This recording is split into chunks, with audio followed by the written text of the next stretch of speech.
एक राजा था, उसका नाम मिधास था। उसके पास सोने की कमी नहीं थी, लेकिन सोना जितना बढ़ता वह और अधिक सोना चाहता। वह सोने को हर रोज गिना करता था।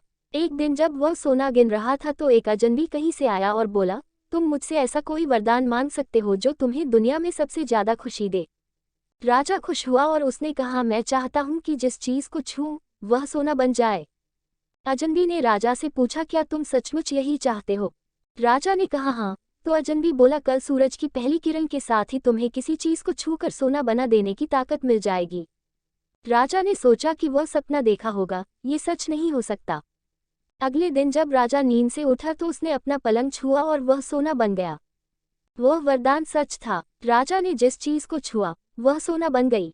उन्होंने खिड़की के बाहर देखा और अपनी नन्ही बच्ची को खेलते पाया। उसने अपनी बिटिया को यह अजूबा दिखाना चाहा और सोचा कि वह खुश होगी। लेकिन बगीचे में जाने से पहले उसने एक किताब पढ़ने की सोची। उसने जैसे ही उसे छुआ वह सोने की बन गई। वह किताब को पढ़ न सका। फिर वह नाश्ता करने बैठा। जैसे ही उसने फलों और पानी के गिलास को छुआ वे भी सोने के बन गए। उसकी भूख बढ़ने लगी और वह खुद से बोला, मैं सोने को खा और पी नहीं सकता। ठीक उसी समय उसकी बेटी दौड़ती हुई वहां आई और उसने उसे बाहों में भर लिया। वह सोने की मूर्ति बन गई। अब राजा के चेहरे से खुशी गायब हो गई। राजा सर पकड़कर रोने लगा। वह वरदान देने वाली अजनबी फिर आया और उसने राजा से पूछा कि क्या वह हर चीज को सोना बना देने की अपनी ताकत से खुश है। राजा ने बताया कि वह दुनिया के सबसे दुखी इंसान है। राजा ने उसे सारी बात बताई। अजनबी ने पूछा, अब तुम क्या पसंद करोगे, अपना भोजन और प्यारी बिटिया या सोने के ढेर और बिटिया की सोने की मूर्ति?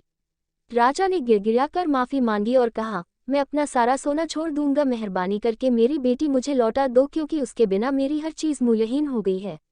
अजनबी ने राजा से कहा, तुम पहले से बुद्धिमान हो गए हो, और उसने अपने वरदान को वापस ले लिया।